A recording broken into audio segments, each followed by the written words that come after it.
3 jobs instead of 1 and have that be the new normal. And unfortunately, that is kind of the new normal. We're seeing a lot of underemployment in terms of people not making enough money to reasonably pay their expenses, but overemployment in terms of how much they are obligated to do. And this creates a real culture of burnout. And that means that when you're burnt out, you have reached the limit of your own internal resources.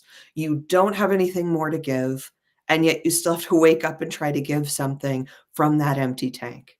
Yeah. And so building resilience, to me at least, means you can work really hard and then you're able to step back and replenish yourself Yeah. so that you're able to come back in and give it your all again, and really building up those practices to say, I can be here and be my best self even when things get rough, so that those bad times aren't as bad, and so that, the good times are a little bit better.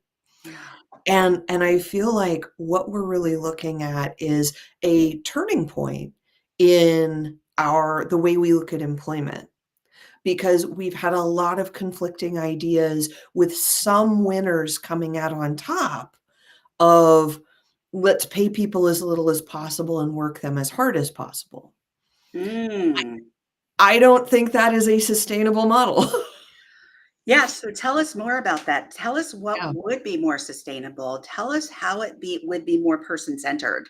Yeah. Well, especially you're looking at smaller businesses that I work with, Yeah. and they don't necessarily have the bandwidth to offer extreme benefits or sometimes benefits at all.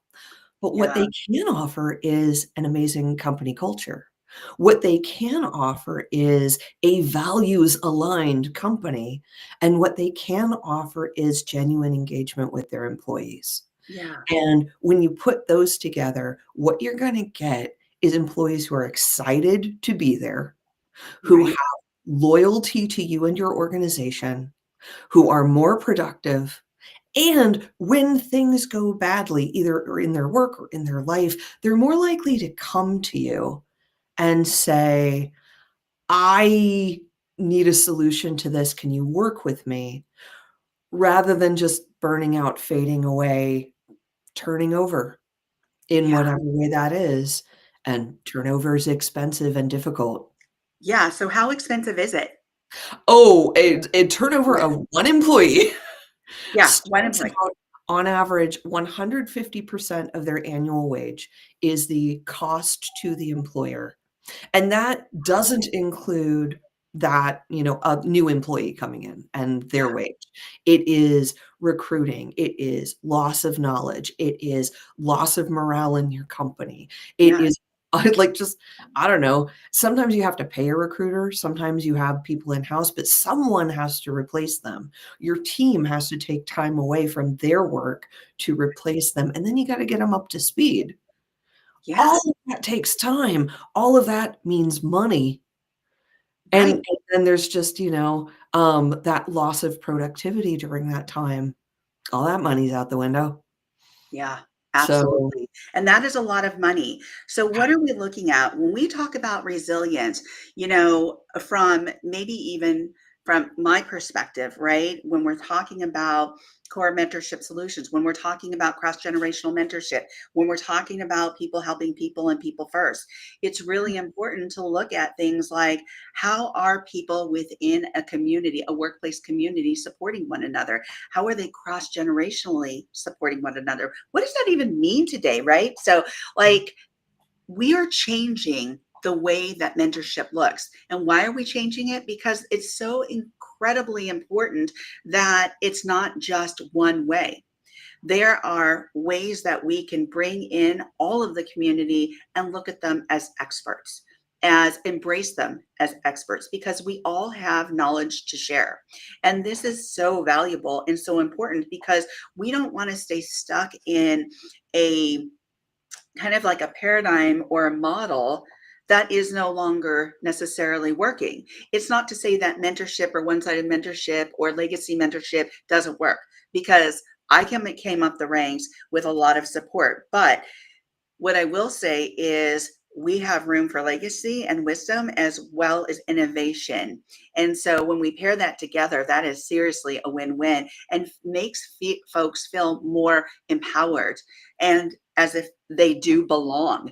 And here's what we're talking about on this show. It's the human edge.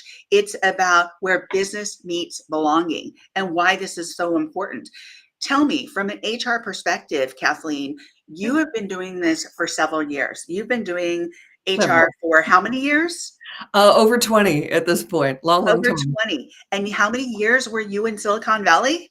That was my 20-year mark in That Silicon Valley. Yeah. that was your 20-year mark in Silicon Valley with lots of startups, I'm sure. Yeah. Tell us more, because what did you see during your evolution as an HR expert in that arena? What did you see in tech? What did you see with startups? What did you see them having this more horizontal framework of mentorship? Did you even see like mentorship happening? What did you see? And what did you see in your evolution with HR and how that really supported or put the human in a position of first being Yeah. important? How did you see that?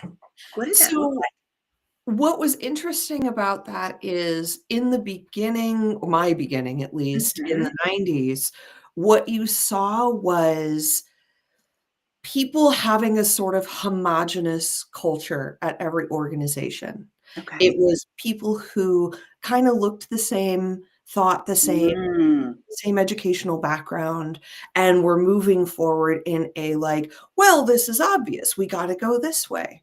And what I also saw from that was there was a lot of crash and burn, because mm, those ideas weren't necessarily the winning ideas in the marketplace. yeah, And then when you got more levels of age, more levels of just any kind of diverse thought that you can enter into it, okay, those companies became more successful. They had right, because they had different kinds of thought going into the company, they were able to think of, "Oh, well, what's more interesting to the people we're trying to sell to? And what kind of products and services are people really going to want?" Not just, "Oh, well, I use this and this is what I do, so obviously that's what everyone," mm, yeah, when really not necessarily. And right, so, also continuing through, at the very beginning, I remember my first startup, we were all, like, in our 20s, we were all a bunch of kids, and there wasn't right, really mentorship because we were all a bunch of kids just trying to put on a show, yeah, and right, make that work. Well, then those kids grew up, and they went right, through a couple of startups, and so then you had leaders who they knew more. They were more seasoned, they were more able to bring things to the marketplace, but also valued that youthful energy and those youthful ideas because they were those young people once, and yeah, they knew that when they were that age, their ideas were valuable, so why wouldn't these people's ideas be valuable? And so we definitely saw honestly, startups aren't necessarily the greatest place for mentorship most of the time because everything's moving at a breakneck pace, and a lot of the time, managers are just like, "Look, I want someone who can plug and play and just yeah, make it happen." And again, from an HR perspective, I prefer to say, "Hey, look, yeah, why don't sorry. we have" see, even your sound effects agree with me. "Why don't we have robust onboarding?" I know. So my question for you though, as I'm hearing you talk about this with startups, wouldn't it be a great place for cross-generational mentorship? Yes. One, because they are about plug and play, right? But you can Mhm. bring people along who have been in the industry for a while, and then those people that are coming on board who are learning new things to be able to teach one another or share knowledge, right? Because they Yes. are an innovative space. It is an innovative space. But my other question, and the reverse of that, is because we've had so many people come up through the ranks, since 80s, 90s, in like in particular in Silicon Valley. I went to Berkeley. I Mhm. lived in Santa Cruz and grew up. So a lot of people were going over the hill to Silicon Valley for jobs, or even in my own city of Santa Cruz, there were a lot of tech companies crazy enough popping up in Santa Cruz and Monterey. Yep. And yet it was extremely expensive. So you'd see these companies start up, shut down, start up, shut down. People lose jobs. It was just the cycle, right? And so Yeah. they finally took them all, a lot of them back into San Jose, Silicon Valley, where they had that community, right? Yeah. And then all the Silicon Valley folks lived in Santa Cruz, right? And still do. Yeah. And Yeah. so, and do that commute. And that's another story for another Yeah. day in regards to real estate. But Yeah. but here's the deal. Here's the deal. I saw a lot of change, and as I went to Berkeley, we Steve Wozniak went to Berkeley. He was part of Apple, and the innovation of Apple. But he dropped out and he basically started the company with Steve Jobs, right? And they were in Silicon Valley. And what happened was, they were recruiting a lot of these young folks out of Berkeley, out of Stanford, out of these local universities to go work in the industry. My question for you is, because you work directly there, did you see, because they were young ones, they were starting these startups, did you see them become, because, and I'm asking this question because we were raised with a certain generation with certain values that conditioned us to do A, B, and C in a job, right? And did you see those folks who started out in the 80s and 90s stick with those values? And then as we evolved to today, kind of stay there with those values, but then we have different generations coming in with new values and they're like not understanding one another. And Yes. it's like, because of those values, because of the way that they work, because of the lack of systems maybe with our younger generation. So what does that look like today? And what did you recognize as somebody that worked in that arena, in that area, that maybe saw some some friction, maybe saw that there was a different in values, yet these young people are ready to pivot, to shift, to do this, and these other maybe older folks who've been in this arena for a long time came in with a different set of values and were like, wait a second, I don't think that's the way to do it, and weren't open to sharing knowledge, or kind of weren't open to the same value set. What are your thoughts? Oh, I mean, the clearest example I have of that is I was the head of HR for a startup, and we were in hyper growth. We were at least doubling our Okay. employees year over year. And so it at that point, it's kind of like a merger or an acquisition, Okay. where if you have 50 employees who know each other 1 year and next year you have 50 more, Yeah. people don't know each other that well.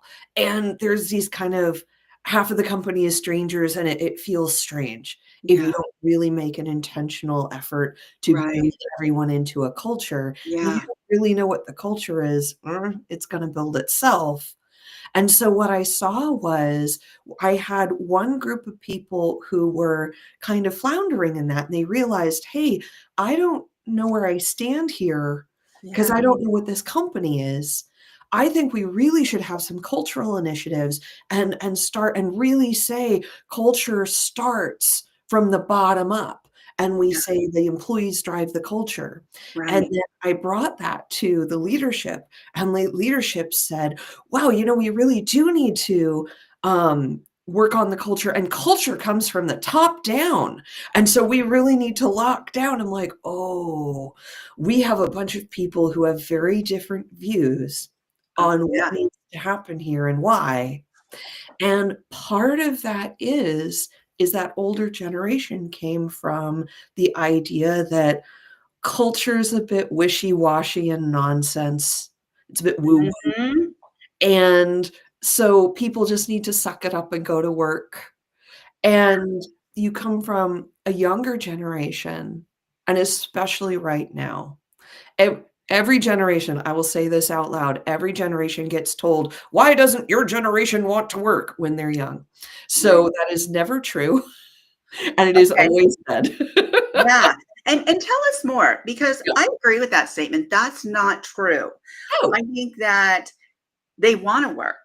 They yeah. just don't know what the expectations are, and when those expectations are blurry, or Yeah. when there's a misalignment in values or culture, or even if a company didn't really set out the whole framework of that culture and what they value and give a clear idea of what that is, people are gonna be lost. Don't expect them to, like, just jump on board and go, "Oh, yeah, we've got this," because you just explained everything so clearly, Yeah.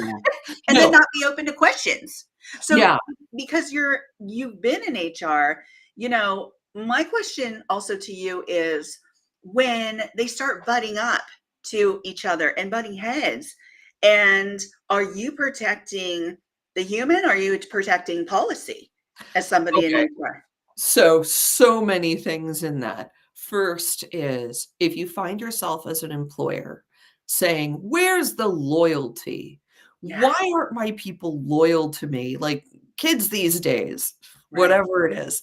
Think to yourself, "Where's my loyalty? Am I loyal to them? What am I providing to them? Am I communicating? Am I mentoring? Am I providing a workspace that they want to show up to? Am I providing enough money? Am I providing enough time off? Am I really thinking about the human side of these people aren't cogs?" Yeah, And so all of that really comes into like where are we trying to go with this and build that culture? And there absolutely is like you can have a hustle culture.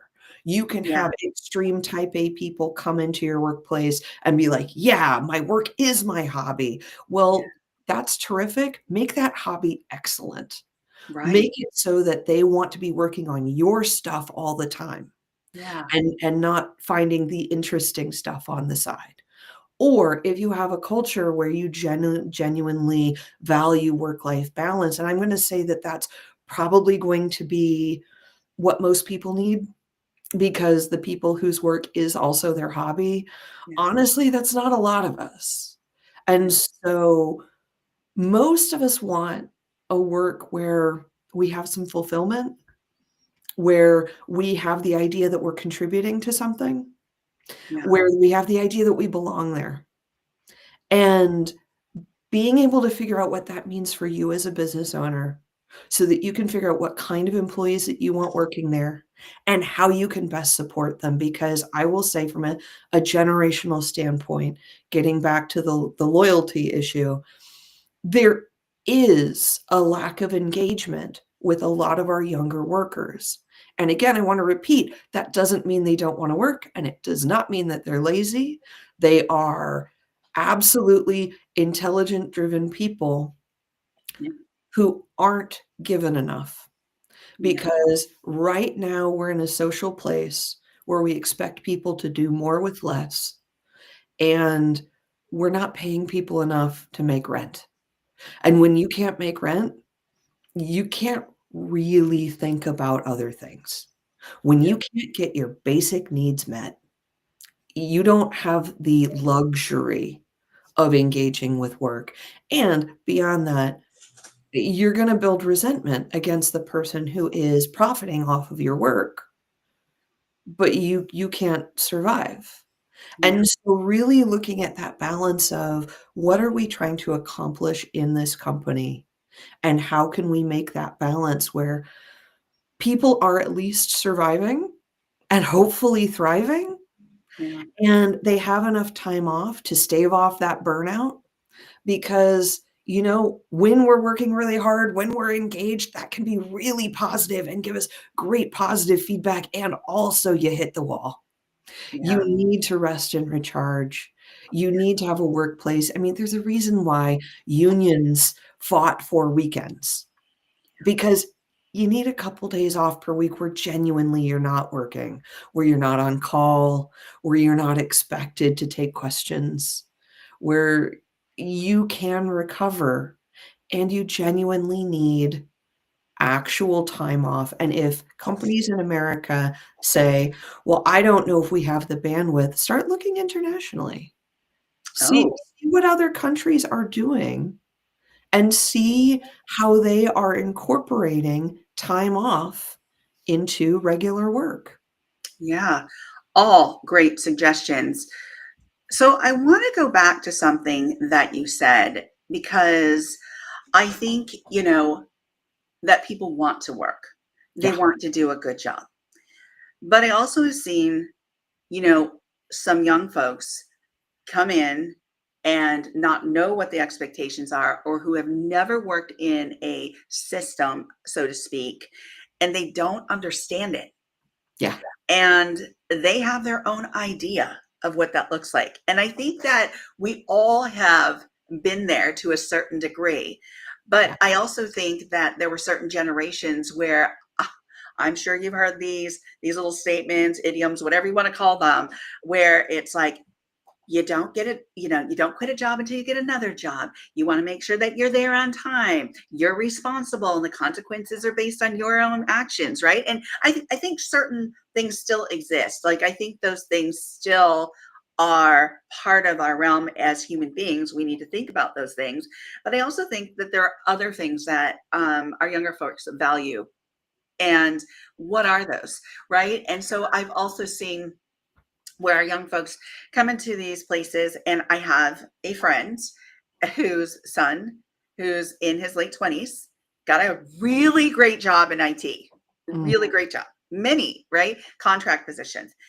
nice. He ended up, getting hired for over $150,000 a year.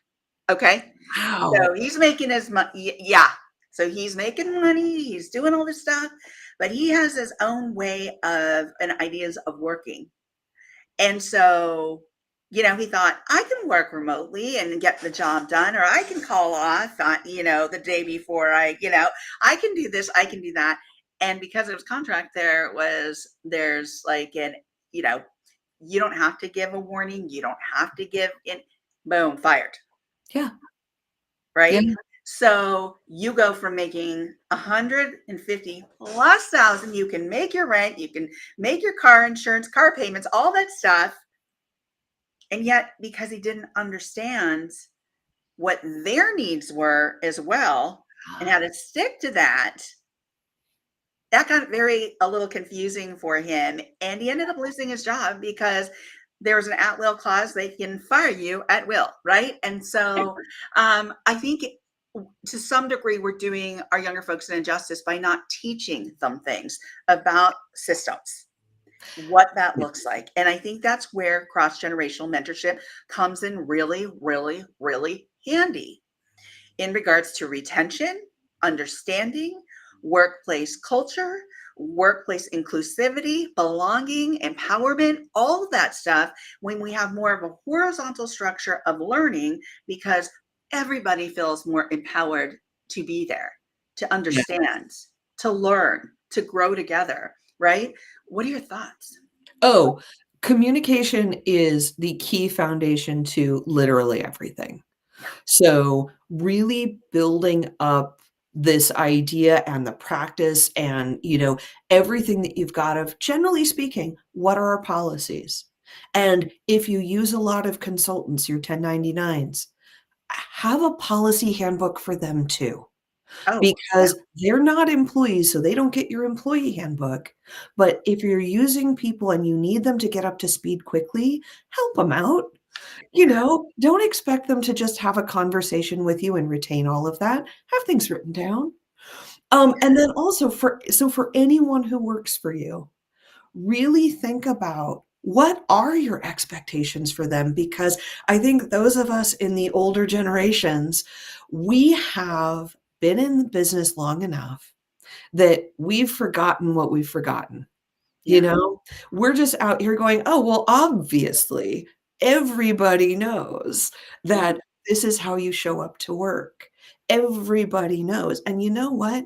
Especially in the times when we're in now, Yeah. when we have people coming out of college that were in college during COVID, Yeah. that did not have in-person socialization and got extremely accustomed to being productive remotely. Yeah. Well, with all of those kind of people, how do you introduce them to a different way of working, even if it's still remote? Yeah. But maybe it's not remote, maybe it's hybrid, maybe it's fully in person. And they're going to have this mindset of, well, why do I need to be here? Yeah. You better show up with a real answer to that. Yeah. Because the answer, because I said so, that's an answer for tiny, tiny children. It's not an answer for adults. Well, I don't even think Yeah. it's a great answer for tiny, It's not tiny a great children, it's not a great right? answer for kids It's either, but, like, explain why, right? And a lot of and here's where we get into some conflict because we have differing thoughts about that, right? Well, why the heck should I explain this? Because this is what I said and this is what I expect, Yeah, right? But here's the thing. They don't know what it means to understand that, right? So you yeah, got to spell it out. People aren't slow, but they are willing and want to live up to your expectations. They just yeah, don't know how. So yeah, explain it, right? And even if you have to break it down into like, bite-sized pieces, do that, right? yeah, Because that's going to help you. I love your suggestion about the 1099 handbook. That yeah, is so cool because a lot of people think, oh, we need our SOP, we need the handbook, but that goes to those, those traditional hires, right? It doesn't necessarily go to those 1099s. And in many companies, we're hiring a lot more 1099s for yeah, different projects, right? yeah. Or And with ongoing projects. all of this, also keep in mind, like, when you have your leadership team in place, and that is leadership at every level. Yeah. So anyone who manages other personnel, invest in leadership training because that is the, I'm gonna say, least invested education that we have right now. We do not train people like, when you get an MBA, you're not really trained to be a leader of people. You're Right. trained in business concepts. When you get into the workplace, you're probably being promoted up from a job that you know how to do to leading other people, which is a job you don't know how to do. Yeah. And you're just expected to figure it out. And I think that's kind of the worst possible way to get people to understand what their job is and have them be able to mentor other people in their jobs. Invest in leadership training, and that will pay dividends across everything, especially if you do invest in that cross generational training, because especially in this new generation, when they're asking questions of their boss, when they don't understand something, so they really want clarity, when they don't know why they're doing something, that's not disrespect. That is actually really trying to do the best they can, because if they don't know why, they can't engage with the result. So it can't just be because I said so. It can't just be my least favorite phrase, "We've always done it that way," Oh, or my second least favorite, "Everybody does it that way." oh gosh. Yeah. So, really take it, and if you find yourself having an emotional response to someone questioning you, really think about, is it their tone or are you not used to being questioned? Yeah. Because either one of those you can manage, it's just a different way of managing it. Oh my gosh, you have mentioned so much here. We have gone through so much, but I do want to tap into a couple of things. Yeah, Yes, core mentorship solutions is so valuable because we do bring in the program core mentorship solutions to implement into your company, whether or not you're a startup, you're somebody that's been established for many, many years, and you want to shift and put humans first for yep, a more of a sense of belonging, understanding, communication, breaking down silos, all these incredible things that we can help do. Plus, on top of that, and as part of the program, we bring in leadership trainers. But before we do that, we meet with a company and we do a full needs assessment. So we understand where the needs are with that company. So as we bring in this new mentorship program, we also bring in the trainers that you actually need where we're seeing the gaps.